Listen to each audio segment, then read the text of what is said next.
Well, we're coming to you live from our studios in Johannesburg. This is the Week in Review. It's your top stories for the week. And of course, what has kept us all talking. I am your host, Liezle Wilson. Let's take a look at your headlines. New COVID-19 cases in South Africa have risen by 13,921. Provisional results of Zambia's elections expected to start coming out today, with full results due by the end of the weekend. South Africa's national rugby team begins its title defence of the Rugby Championship in their campaign against Argentina in Gqeberha.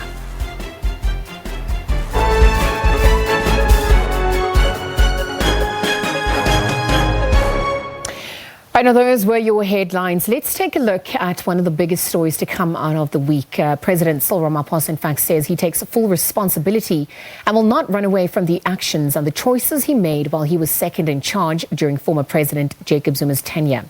This emerged during the president's second and final day at the Zondo Commission. He's also dealt with evidence relating to the State Security Agency. While the president defended his decision to take charge of the Ministry of State Security and rejected the notion that he is amassing power to deal with his enemies.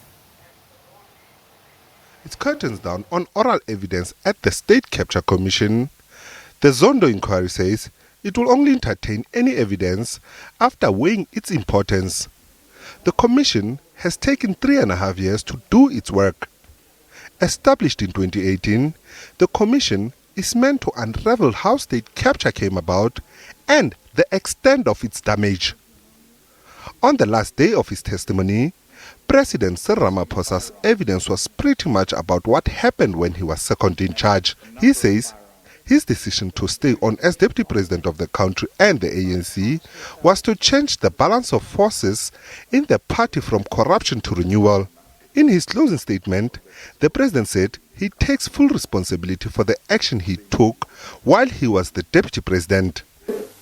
I take full responsibility for the choices that I made myself and the actions that I took.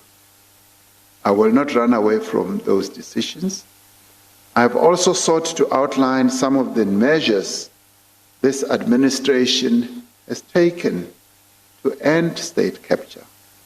I articulated quite a number of those in my opening statement and have reiterated here that we are taking corrective measures to obliterate state capture. Ramaphosa says the decision not to resign wasn't because he was scared to lose his job.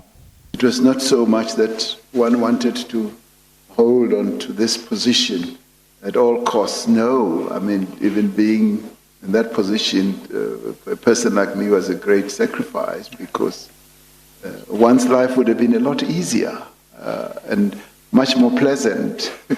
But it was to stay in, to bring about the change that we are leading and proceeding forward with now. Regarding the State Security Agency, the president ridiculed the idea that he's creating a super presidency or instituting a move towards dictatorship by taking state security into his office. He says the move will simply assist to realign the agency to the needs of South African people.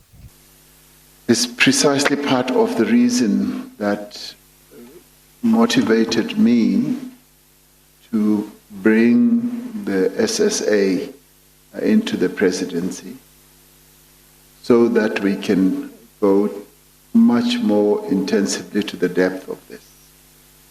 So, Mr. Pretorius, it is something that is firmly on my radar screen, including the account and the report of those people who were employed, who were given arms, and some of them automatic, arms that have never been accounted for.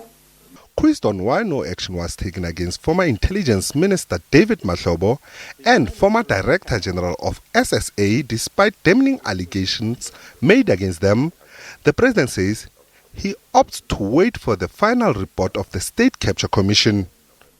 I'm waiting for the Commission's report in this regard to be able to make my judgment. In closing, the President applauded all those who stood up against corruption and says the country must work hard to rid itself of state capture. Ntantla Khatlani, SABC News, Johannesburg. Well, to explore further, we are joined by Sanusha Naidu, political analyst. Sanusha, very good afternoon, and thank you for joining us. I mean, we saw a lot of evidence coming through this week from President Cyril Ramaphosa's, a presence at the state capture inquiry. I mean, some of the admissions that were unearthed by him this week, including the decision to remain as a deputy president to balance force of power, and also some of the more transformational policies implemented by government. What are your thoughts on his admissions at state capture this week? Good afternoon, Liezle, and to your viewers. I think, in the beginning, people were there were mixed reactions, if I could be that bold, and say that people possibly, and I think what many were looking for is him giving us much more explicit details of what was going on, how was it going on, where were the pulse points around this, and to what extent he knew and what did he know. And I guess him trying to stay within his lane and trying to be the kind of deputy president he was and the kind of president he is, very procedurial, he kind of never touched on those pulse points that people wanted greater detail on. And I think that in part must have frustrated and did frustrate not just commentators, etc., a few of my colleagues, and just talking to friends and family. You get the sense that they wanted to hear more, but the more didn't come. But at the end of the day, I think it kind of gives us a sense that, from a structural procedural perspective, you applaud the president because he availed himself to the state capture commission. It's the unprecedented thing in our democratic history since it has been ventilated. And more importantly, I think, he attempted to say and acknowledge that that it wasn't necessarily a set of issues that just they peppered over. He acknowledged there's a serious crisis within the country around state capture. But I guess as a state president, also he has to be very, very careful as well in terms of the fact that he may be looking at what does this mean for stability both within the republic of the country, but of course, how does it also create stability in the party? And of course, it's not a done deal. So I think he's playing for the long game, but the long game may also have to be how does he navigate that? And I think we saw that come through in terms of the fact that he chose option 5, and just in terms of hindsight now, I think we can be very critical of whether or not that option 5 was an effective strategy to have pursued. But then I ask myself this question, it's not for everybody, but it's my question to myself, and that is, what if he didn't stay on? What would have happened at Nasrec? Where would it be today post-Nasrec? And where would state capture be in the context of what was happening? And as we explore some of those scenarios and questions, I mean, just looking at the context of South Africa and even the party dynamics, what has occurred and the pathways and strategies implemented to date by the president? I mean, was it ultimately enough to secure a second term as we head into local government elections and also party elections, hopefully come 2022? Does it also increase the alternative factions' chances? What's your take on that?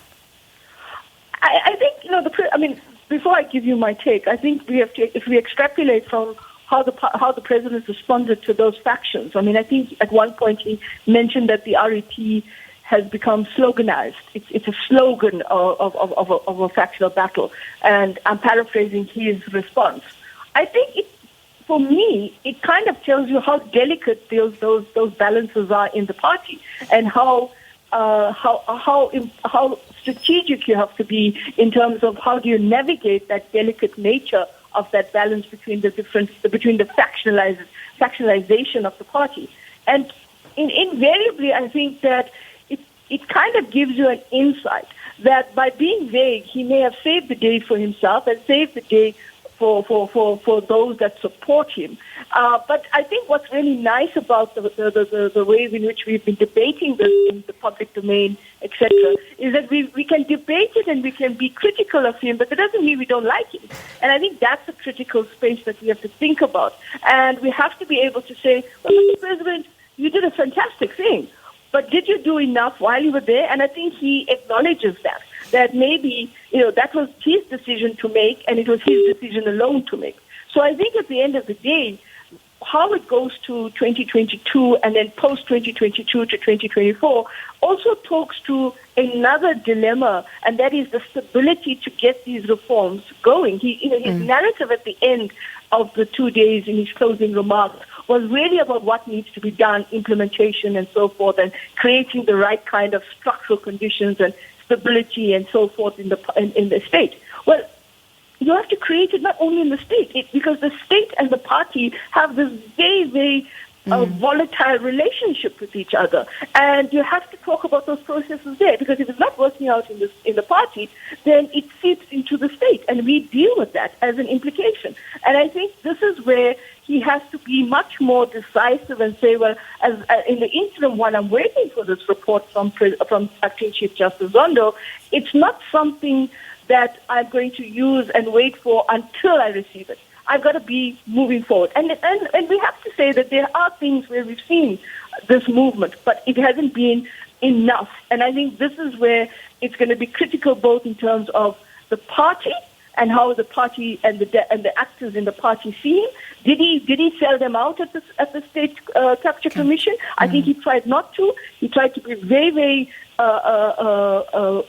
stoic at times, but he also tried to stay in his lane. He didn't want to overreach. But at the same time, I think in the context of public opinion in the Republic, there's a mixed reaction. And I think that's going to be important. So I think for me, the stability means that if he's going to have this program of action that he spoke about in the narrative that he presented at the end of the 2 days, that program of action needs stability, but it also needs continuity in the party. So post-2022 and then come 2024, if we're not seeing that, and whether he stays for the long haul is going to be critical.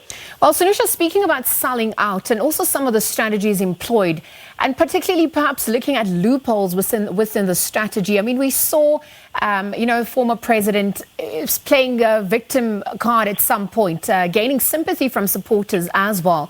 As we look at Ace Magashule, who's in a watertight position currently in Bloemfontein, I mean, is there room for a comeback or saving the game for him of sorts? What's emerging there? Well, I think from the rhetoric and from the perspective of Mr. Magashule, I don't think he's going anywhere. He's there, and he's indicating that he's ready for the fight. So, the battle lines have already been drawn. I think now it's a matter of how they stick to those battle lines and how they continue their fight. I mean, it's going to be quite a long haul and an uphill battle. I don't think that the president and the supporters of the president have an easy road ahead. I think that at the end of the day, it's going to continue to percolate and ventilate in different ways. And I think that's what we saw when Mr. Ace Magashule appeared in court in the week, and basically just saying that, he's very frustrated, he wants his day in court and so forth. And I think that's going to be the space that we have to watch as we move to the local government election and the kind of elective conferences. Remember, the elective conference is 2022, but before that, there has to be a National General Council meeting as well. And that's going to also be an important benchmarking for all these internal battle lines that we are talking about. So it's not an easy feat. It hasn't been an easy one and will not become an easy one. And these battle lines are going to basically become much more intense, acute, and chronic. Sanusha, I've got a twofold question in closing, perhaps just on the back of the admissions from the president, admitting that he stayed in his capacity as deputy president to balance the forces in government, and the party at least as well, but then also looking at the tactic of keeping quiet. We seem to see the same tactic being played out by the current Deputy President, Didi Mabuza. Can we draw parallels in this sense? And then in the same breath, after these admissions and his testimonies, I mean, what is the impact on governance in South Africa? Where to from here as we rebuild and take South Africa forward? Yeah, I mean, I think on the question of the office of the deputy president, I mean, the parallels that you are making are quite interesting. I think it's a position that also tells you how much of power that office has, and how does that office apply itself. I think there was a moment, or rather not a moment, there was a time at the State Capture Commission where the president was asked about the role of him in that capacity, and if he had essentially spoken out, what would have happened, or I think it was on some issue, and the answer was he would have been fired, and the follow-up question was, who would have fired you? And very reluctantly, the president said, it will be the president who will fire me. And I think that gives you a sense of what the relationship between the presidency is and the office of the deputy presidency. So I think that's an interesting dynamic of how much can you move. But again, hindsight is an interesting dynamic. And so the question is, if you took the moral high ground and said, irrespective, I will speak out and I'll get fired, or I'll resign. So those are all the dynamics right now. Coming to the current trajectory of the relationship between the president and the deputy president and that office, I think it's not in that kind of this architecture that we had in the Jacob Zuma presidency. I think in the Jacob Zuma presidency, it was very clear about how people behaved and how people responded. But I think, but in the end of the hello. Yes, Sanusha, continue. Just in conclusion, you're speaking about the impact this testimony will have on governance and also the way forward for South Africa. Yeah, sorry, I think there was a cross line there. So at the end of the day, I think the point to make here, Liezle, is really the issue around where do we go from here. And I think the president intimated at it, but is it enough? Is there enough structural condition to move it forward? Is there enough capacity? But is there enough buy-in? And, of course, credibility, legitimacy, and support for it is going to be very important. And I think that's why we've got to watch it and ask ourselves, where do we go from here? I think it's very clear. We need a much stronger center in the party as well as in the state. We need a much more effective governance architecture in terms of bureaucracy. Professionalizing it is not enough. It has to be one that is committed and has the ability to implement, and we need those institutions to be respected. All right, Sanusha Naidu, thank you very much for your time today. Again, Sanusha Naidu is political analyst discussing the impact on governance in South Africa. This after President Cyril Ramaphosa's testimony at the state capture inquiry. Well, we continue with more news on the other side of this. It's time for a quick ad break. We'll be right back.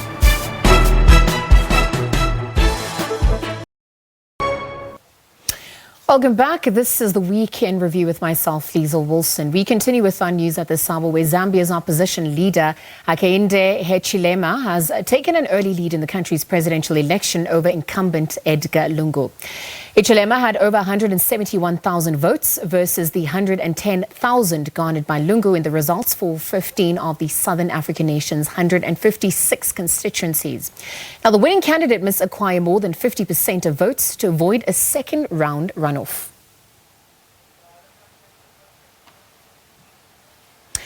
Now, Dewa Mavinga, Southern Africa Director at Human Rights Watch, joins us to chat further this as the results trickle in from vote counting, which is currently underway in Zambia.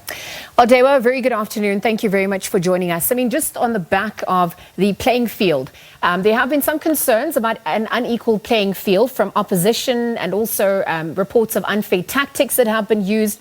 All this exacerbated by the COVID-19 pandemic. I mean, what were some of these dynamics leading up to the elections as we await the imminent results? Well, in the lead up to the Zambia elections, there were huge concerns around electoral violence and around the way in which the government led by President Edgar Lungu deployed the military, which was implicated in serious human rights abuses and political violence in 3 regions. And we also know that even on election day, there was a huge concern around the deployment and disruption in internet services. So that also is a huge concern that the people of Zambia experience. And now, as we wait for the polls, there is significant concern, as indications are that the opposition led by Hakainde Hichilema might have won this one.